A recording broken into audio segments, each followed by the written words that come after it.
ఆయన కనుక చెప్తే కరెక్ట్ గానే ఉండాలి, కరెక్ట్ చెప్తాడు కదా. బట్ దేవుడు ముసలివాడు ప్రాపర్టీ చెప్పట్లేదు. కానీ దేవుడు ఇక్కడ ముసలి ప్రవక్తలు చెప్పట్లేదండి. దేవుడు సత్యం ఏదైతుందో హల్లెలూయా. చనిపోయింది ఎవరికి? చివరికి ముసలి బాగానే ఉన్నారు. స్ట్రాంగ్ గా ఉండి రాజాకి ఛాలెంజ్ చేసి వాక్యం చెప్పి నా బోలు చెయ్యాను, రాజా ఆస్తులు వద్దు, అన్ని విజయం పొందుకొని వచ్చిన ఒక మంచి ప్రాఫిట్ ని చెప్పిన వ్యక్తియే ఒక ఎండ్ టైం విశ్వాసియే ఒక ఎండ్ టైం విశ్వాసిని మోసం చేశారు. చెప్పండి, పట్టుకుంటున్నారా? ఎందుకంటే యాంటిక్రైస్ట్ ఎక్కడికి రావాలి? ఎందుకంటే అంత్యక్రీస్తు క్రీస్తు విరోధి అనేవాడు ఎక్కడి నుంచి రావాలో తెలుసా? ఎందుకంటే బ్రాండ్గా చెప్తా ఉన్నారు, క్రీస్తు విరోధి యూదుల నుంచి రాడండి. ఆయన చైనా నుంచి రాడు, రష్యా నుంచి రాడండి. అంత్యక్రీస్తు ఆయన క్రైస్తవుల నుంచి వస్తాడంట క్రీస్తు విరోధి. సో యాంటిక్రైస్ట్ టుడే ఎక్కడికి రావాలి? అంత్యక్రీస్తు ఎక్కడి నుంచి రావాలండి? ఈ రోజు మెసేజ్ మళ్ళీ ఈ మెసేజ్ నుంచి రావాలి. నేను కూడా ప్రవక్త, నేను కూడా ప్రవక్త, నా దగ్గర ప్రభు మాట్లాడు, నాతో కూడా దేవుడు మాట్లాడుతున్నాడు. ఇంటికి తీసుకొని రమ్మన్నాడు, ఇంటికి తీసుకొని రమ్మన్నాడు. ఇంటికి రా, ఫోన్ చేయి, చాలా దూరం వెళ్ళాలి కదా. నీకు చెప్పిన అదే దేవుడు నాకు కూడా చెప్పారు. నీలో ఉండే దేవుడే నాలో ఉన్నా. నీ ఏ దేవుడు ఆరాధిస్తారో ఆ దేవుడు ఆరాధిస్తాను. నీ ఏ నామంలో స్నానం తీసుకుంటారో బప్తిస్మా ఆ స్నానంలో నాన్న బతులు తీసుకుంటాను. నీ దగ్గర బ్రెండా ఫోటా, నా దగ్గర బ్రెండా ఫోటా. నీ అందరూ అన్ని తమ్ముడు.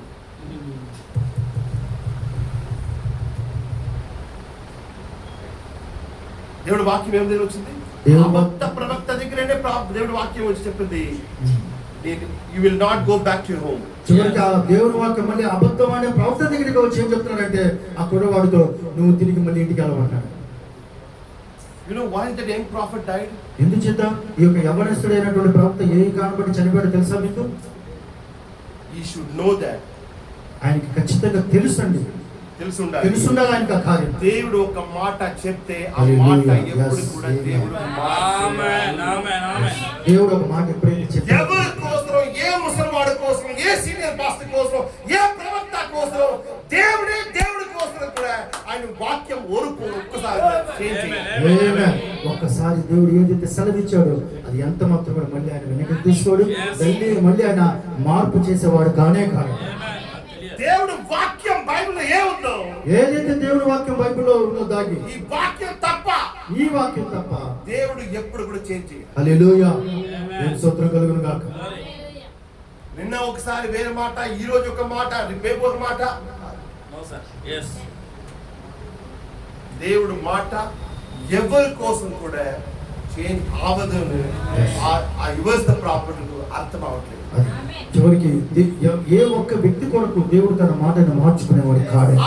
ఆ సంగతి ఎవరైనా విమర్శించిన ప్రవక్తకి అర్థం కాలేదా? ఆ ప్రవచన చెప్పినప్పుడు ఆ రాజా ముందుకు ఆ ప్రవచన పూరైంది. చూడండి, ఎందుకంటే ఆయన ఎంత నిజమైన ప్రవక్త అనే సంగతి ఆ స్టార్టింగ్ లోనే ప్రూవ్ అయింది. ఏదైతే చెప్పాడో వెంటనే జరిగింది. అది దేవుడు చెప్పిన మాట రాజా ముందుకు పూర్తి అయింది కదా. అంతేకాకుండా ఏదైతే చెప్పాడో దేవుడు అది రాజు దగ్గర కూడా కన్ఫర్మ్ అయింది కదా, ప్రూవ్ అయింది కదా, రుజువైంది. దేవుడు ఆయనతోనే ఉన్నారు. అందుకే దాన్ని బట్టి దేవుడు ఆ యవ్వన ప్రవక్తతో ఉన్నాడని చూపించాడు దేవుడు ఒకసారి. ఆయనకి అర్థం అవ్వాలి, దేవదూతలు వచ్చి నీకు చెప్పిన దేవుడు ఎందుకు నాకు చెప్పలేదు? ఇన్ని మాట నాతోనే మాట్లాడిన దేవుడు ఈ మాట మాత్రం నాకెందుకు చెప్పలేదు? నీలో ఉండే రెవల్యూషన్ నాకెందుకు తీయట్లేదు?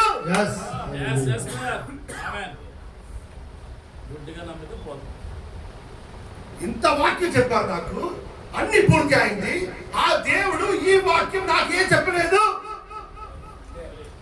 అన్ని చెప్పిన దేవుడు ఈ అబద్ధ ప్రవక్త ముస్లిం ప్రవక్త ఏదో చెప్పాడు అది చెప్పలేట దేవుడు ఆ యవన ప్రవక్తకి అర్థమైన చెప్తారా?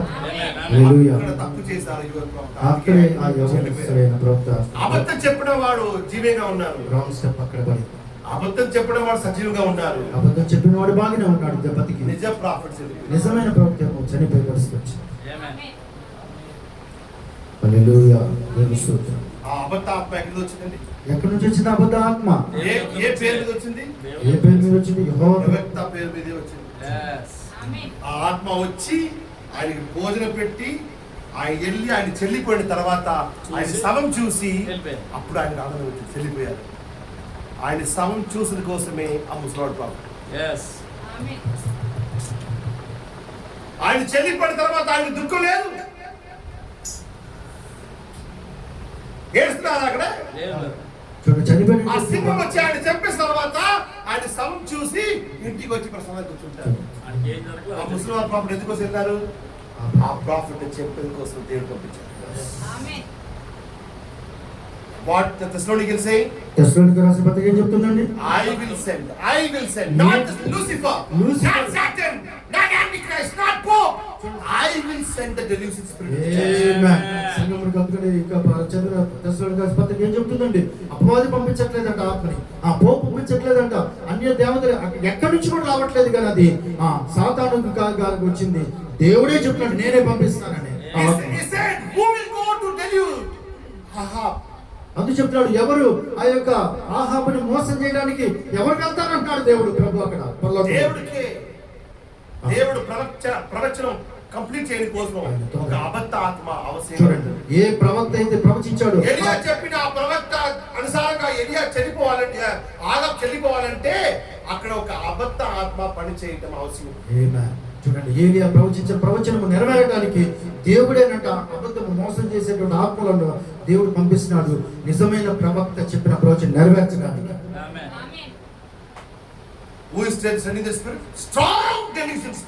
ఎవరు పంపిస్తున్నారు? ఎంతో బలమైన శక్తి కలిగినటువంటి మోసపరచు ఆత్మలను పంపించేది ఎవరో కాదు, దేవుడే ఉన్నాడు. అంత్యకాలం, ఆ యొక్క ఆఖరి దినాల్లో ఏ కాలంలో ఉన్నారు? ఏ కాలంలో ఉన్నామండి మనము? అంత్యకాల వర్తమానములు అంత్యకాల వర్తమాన విశ్వాసం చేసుకున్న వాడే, బ్రెన్నాం ఫోటో ఇక్కడ పెట్టుకున్న వాడే, బ్రెన్నాం ఫోటో ఇక్కడ బుక్ ఇక్కడ పట్టుకున్న వాడే ఇంటికి వస్తున్నారు. ఆ నల్ల బైబిల్ చేతిలో పట్టుకుని వచ్చి దేవుడు నాతోనే చెప్పారు చెప్పి ఆయన మోసం చేస్తారు, ఆయన చెల్లిపోవారు, ఆయన సజీవంగానే ఉంటారు. దేవుడు ఎవరు చెప్పేస్తారు? ఎందుకంటే నీకు ముందుకే అర్థం అవ్వాలి, Jesus Christ the same yesterday. ఆయన ప్రవక్తను పంపించి ఒక మాట చెప్పారంటే ఆ మాట ఎప్పుడు దేవుడు ఎవరి కోసము ఏ పరిస్థితులు కూడా ఆ వాక్యం ఆ మాటను చేంజ్ చెయ్యారు. ఎనోక్ ఎలాంటి ర్యాప్చర్ వెళ్ళారో, ఎలియా ఎలాంటి ర్యాప్చర్ వెళ్ళారో, యేసుక్రీస్తు ఎలాంటి ర్యాప్చర్ వెళ్ళారో అదేలాగా మీకు ర్యాప్చర్ వెళ్ళిపోతారు. ఎందుకంటే బైబిల్లో రాయబడింది, ఎవరి కోసము ఎప్పుడు కూడా దేవుడు ఆయన క్రమము చేంజ్ చెయ్యారు. ఎట్లాగెళ్ళాడు, ఆనోకు ఎట్లాగైతే వెళ్ళాడు, ప్రభుని యేసు ఎట్లాగైతే కొనిపోయాడు, అలాగే ఇప్పుడు కూడా మళ్ళీ అదే విధంగా రాకడని జరగబోతా ఉంది. ఎందుకంటే ఆయన మార్పు లేని దేవుడుగా ఉన్నాడు. బైబిల్ చెప్తా ఉంది, నిమిషంలో రెప్పపాటున మన దేహంలో మార్చబడతా అంటున్నాడు. దేవుడు ఆనోకు దేవుడితో నడిచాడు, ఆయన అదృశ్యుడయ్యాడు, ఆయన కనపడకుండా పోయాడు. అంతేకాకుండా ఏలియా కూడా నడిచాడు దేవుడితో. రథం వచ్చిందని తీసుకెళ్ళండి, ఆయన వెళ్ళిపోయాడు. అందుకు ప్రవక్త ఏం చెప్పాడు? చూడండి, ఆ కొండ మీద ఉన్నాడేమో, ఈ కొండ మీద ఉన్నాడేమో ఏలియా గారు. అప్పుడు ఎలీషా చెప్తాడు, రాకడ అనేది అలాంటిది కాదు. రాజ్యం ఒక్కసారి కనుక వెళ్ళిన వాళ్ళు ఇంకా ఆ కొండ మీద ఆస్థలం ఈ స్థలంలో ఉంటారని ఒక్కసారి కనుక వెళ్ళిపోయారంటే పరలోకానికి వెళ్ళిపోవడం, మధ్యాకాశానికి వెళ్ళిపోవడం. యేసుక్రీస్తు వచ్చాడు, ఒక మేఘం వచ్చింది, తీసుకెళ్ళిపోయింది, పైకి కొనిపోయింది. ఇంకెంత మాత్రం మళ్ళీ ఆయన ప్రభు కనపడలే మనకి. కూడా అట్లాగే జరుగుతుంది, ఎట్లాగైతే వెనకాల జరిగిందో.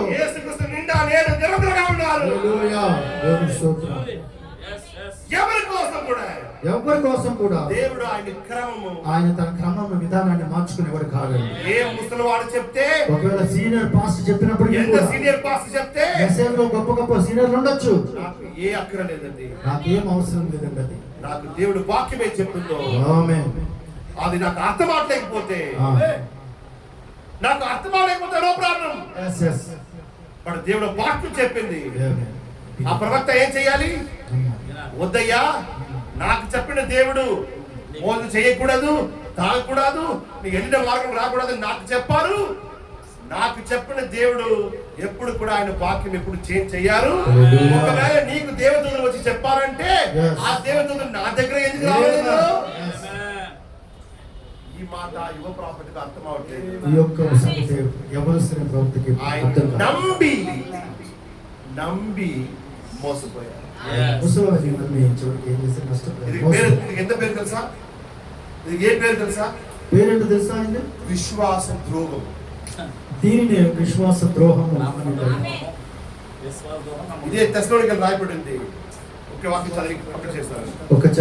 విశ్వాస ద్రోహం అంటే ఆయన నమ్ముతున్నారు. చూడండి, విశ్వాస ద్రోహం అంటే ఏంటంటే ఆయన నమ్ముతున్నాడు ఒక కార్యాన్ని, నమ్మి మోసపోవు. నమ్మిన తర్వాత మోసపోవటం అనేది ఏంటంటే వాక్యంలో బైబిల్ ఒక వాక్యం చదివి నేను ముగిస్తాను. అదే తెస్సలోనికైలు. తెస్సలోనికైలకు రాసిన అదే పత్రిక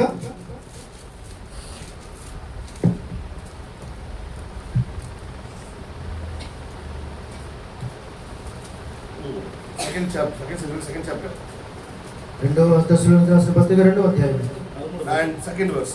2వ వచనం. మీరు త్వరపడి చంచల మనస్కులు కాకుండా వలననియు బెదరకుండా వలననియు మన ప్రభువైన యేసుక్రీస్తు రాకడను బట్టి మనము ఆయన యొద్ద కూడుకొనుటను బట్టి ఆయన రాకడను బట్టి ఆయన దగ్గర కూడుకొనుటను బట్టి it means coming and rapture. చూడండి, దాని అర్థం ఏంటో కాదు, రావటము మళ్ళీ వెళ్ళటమైనది, కొనిపోవటమైనది. ఆయన రావటం, నేను ఆయనలో కలవటం. ఆయన రావటము, ఆయనలో కలవటము, కొనిపోబడటము. ఇది ఏ మాట? ఇది యేసుక్రీస్తు రాకడా, నేను rapture. అంతేకాదు, ఏ ప్రభు రావటము, ఆ తర్వాత వెంటనే అక్కడ ఈ ఎత్తపాటం. మాట గురించి నీకు ఏ సంచలన పడుతుంది అవసరం లేదు. అందుకే దీనిని బట్టి మీరు చంచల మనసుకులు అంటే కలవరపడొద్దు, మీ హృదయంలో కలవరపడొద్దు. ఏ కలవర అవసరం లేదు. ఎంత మాత్రం దాన్ని బట్టి మీరు అవసరం ఆ విధంగా కలవరపడ అవసరం లేదు. 2nd verse. మనము ఆయన యొక్క కూడుటను బట్టి మిమ్మల్ని వేడుకొనుచున్నాము. మొదట భ్రష్టత్వం సంభవించి నాశన పాత్రుడిగా పాప పురుషుడు బయలుపడితేనే కానీ ఆ దినము రాదు. ఫస్ట్ ఏం జరగాలి? ఫస్ట్ జరగాల్సింది ఏంటండి? నాశన పాత్రుడిగా పాప పురుషుడు బయలుపడాలి. ఏది ఏది దేవుడు అనబడును, ఏది పూజింపబడును, దానంతటిని ఎదిరించుచు దానికి అంతటికి పైగా వాడు తను తాను హెచ్చించుకొనుచు తాను దేవుడిని తను కనపరుచుకొనుచు దేవుని ఆలయంలో కూర్చుండును కనుక సహోదరులారా, ప్రభు దినం ఇప్పుడే వచ్చినట్లుగా ఆత్మ వల్లనను మాట వల్లనను, ఏ ఆత్మ ద్వారాను, ఏ మాట ద్వారాను, ఏ కోర్స్ ద్వారాను, ఏ వాక్యం ద్వారాను మా యొద్ద నుండి వచ్చినదని చెప్పిన పత్రిక వల్లనను. ఒకవేళ పౌలు గారు చెప్పారని నా పేరు చెప్తే కూడా, పౌలు గారే చెప్పారండి ఇది అని ఇంకొకటి ఎవరైనా వచ్చి చూపిస్తే కూడా డోంట్ బిలీవ్. అది నమ్మకంటున్నాడు ఆయన. పౌల్ గారే రాస్తున్నారు, పౌల్ గారు చెప్పారని నీకు చెప్తారు, బ్రహ్నాం గారు చెప్తారని నీకు చూపిస్తారు. అది బ్రహ్నాం గారే చెప్పారని కోర్స్ కూడా కొన్ని చూసి చూపిస్తారు. మనం పౌల్ గారు చెప్తారు, నా పేరు పెట్టి చెప్తే కూడా మీరు విశ్వాసం చేయకూడదు. ఆత్మ లేను, మాట లేను. పౌల్ గారు చెప్పారు, బ్రహ్నాం గారు చెప్పారు, జీసస్ క్రైస్ట్ చెప్పారు, మైటీ ఏంజల్ చెప్పారు, 7వ దూత చెప్పారు, 8వ దూత చెప్పారు. ఎవరు చెప్తారని చెప్తే కూడా నీ ఆత్మల సంజల అది మీరు ఎంత మాత్రం కలవరపడొద్దు అంటున్నాడు ఆయన. ఎందుకంటే ఇది అన్ని జరగాలంటే ముందు విశ్వాస ద్రోహం జరగాలి. ఎన్ని జరగాలంటే ముందు భ్రష్టత్వం అంటే ఏంటండి? అన్ని జరగాలి. ఎన్ని జరగాలి ముందు?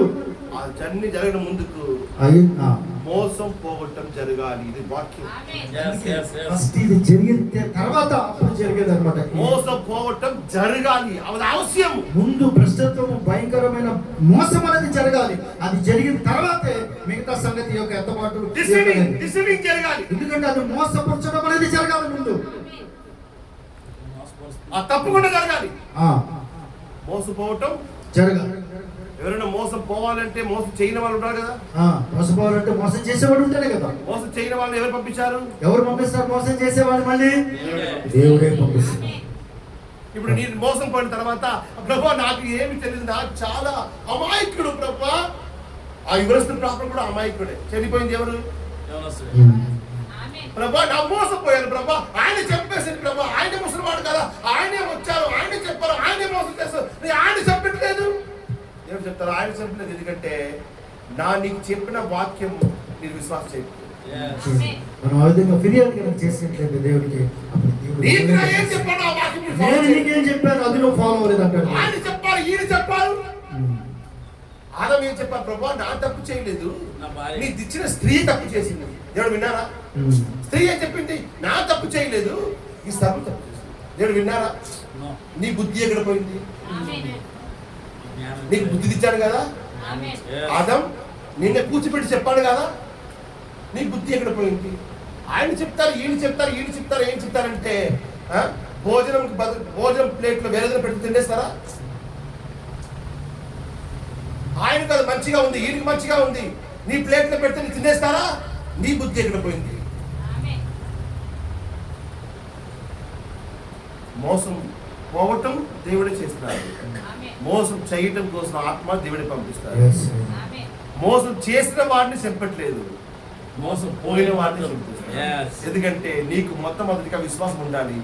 దేవుడు చెప్పిన మాట ఎప్పుడు కూడా మారదు. హల్లెలూయా. దేవుని స్తోత్రం కలుగును గాక. ఆమె చెప్పిన గట్టిగా వచ్చారు అందరూ. మోసం పోవటం ఎక్కడ జరగాలి? అందుకే మోసపోవటం అనేది ముందు ఎక్కడ జరగాలండి? ఆ ప్రవక్త బాల్ దేవత ప్రవక్తవా? చూడండి, ఆ ప్రవక్త ఏమన్నా బయలుదేవత అన్య విగ్రహాలకు సంబంధించిన ప్రవక్త ఏమన్నా అని జాతిలా కాదు కదా. నేను కూడా నీలాంటి ఒక ప్రవక్త, నీలాంటి ఒక ప్రవక్తనే దేవదూత వచ్చి చెప్పారు, ఆయన ఇంటికి తీసుకుంటామన్న విశ్వాసించారు. ఆయన ఆ ప్రవక్త నంబర్ ఎవరు? ఎవరు ప్రవక్త? ఆ ప్రవక్త మీద నమ్మకం పెట్టారు. ఇది చెప్పి సత్యమే, ఇది దేవుడు మనుషుడు నమ్మి ఆయనతో వెళ్ళారు. మోసపోయారు. ఇదే కృష్ణకి రాయబడింది, అంత్యకాలంలో మోసం పోవటం ముందు జరగాలి. తర్వాత నీ దేవుడికి వెళ్ళి, ప్రభా నా మోసపోయాను, నన్ను అమాయకుడు ప్రభా, నాకు చదువు రాదు ప్రభా, నా మెసేజ్ చదువులేదు ప్రభా. అందుకే రెవల్యూషన్ చెప్పారు, రాయబడింది, చదువువాడు గ్రహించేవాడు. చదువు లేదు. ఎన్నిసార్లు దేవుడు నీ పల్పిట్ మీద చెప్పాలి, జాగ్రత్త చెప్పా కదా, చదువు లేదు, చెడి పని చేసింది కదా. అందుకే రెవల్యూషన్ చెప్పి రాయబడింది, విండినవాడు చదువువాడు గ్రహించేవాడు. చదువు లేని వాళ్ళ ఎక్స్క్యూజ్ అక్కడ జరగదు. కారణం ఏం లేదు, నా చదువు లేదు చెప్పడం. ఎందుకంటే దేవుడు వాక్యం దగ్గర వచ్చింది. ఆయన చెప్తారు, నన్ను మోసం చేసిన ఆత్మ పంపిస్తాను, నేనే పంపిస్తాను. స్ట్రాంగ్ డెలివరీ స్పిరిట్, ఎంతో బలమైనటువంటి శక్తి కలిగిన చూడండి. ఆ ముసలివాడు ప్రవక్త, ఈ ప్రవక్త చెల్లిపోయిన తర్వాత చెల్లిపోయిన వరకు వెయిట్ చేసి ఆయన చెల్లిపోయిన చూసి ఆయన ఆయనకి ఏదైనా నష్టం అయిందా? నష్టం ఎవరికి అయిందండి? ఎవరు ప్రాణం పోయింది? దేవుడి కోసం నిలబడి రాజా దగ్గర ఛాలెంజ్ చేసి ఆస్తుల మీద ఉన్న ఆశాన్ని వదిలేసి దేవుడు వాక్యం కోసం నిలబడి సత్యం కోసం నిలబడిన ఒక ప్రవక్త. ఎంతకాలం సత్యం కోసం నిలబడతారని మాట కాదు. దేవుడు లెక్క పెట్టారా? ఈయన నా కోసం నిలబడ్డారు, రాజు దగ్గర మాట్లాడారు, ఆస్తి మీద ఇదన్నీ దేవుడు లెక్క పెట్టారా? దేవుడు ఆయన చేస్తాం అన్ని మంచి పని అన్ని లెక్క పెట్టారా దేవుడు? ఒక్క తప్పు చేస్తే ఆయన చేసిన మంచి పని అన్ని దేవుడు లెక్క పెట్టారు. ఈరోజు రాత్రి గుర్తుపెట్టుకున్నాడు, అందరూ గుర్తుపెట్టుకున్నా. అక్కడ దేవుడు దగ్గర ఎక్స్క్యూజ్ చెప్పే సమయం, కారణాలను చెప్పడానికి అవకాశం లేదు దేవుడి దగ్గర. దేవుడి వాక్యం is the word of God yesterday, today, forever, never changes. ఆమేన్. దేవుడి వాక్యం ఎప్పుడు కూడా నిన్న నేడు నిరంతరమైన యాగంటిగా చెప్పారో ఆ మాట ఎవరి కోసం కూడా, ఏ దేవదూతల కోసం కూడా ఎప్పుడు కూడా మార్పు చేయలేదు. హల్లెలూయా. God bless you all. దేవుడి దీవించును గాక. Shall we all stand up? అందరూ దయచేసి నిలబడదాము.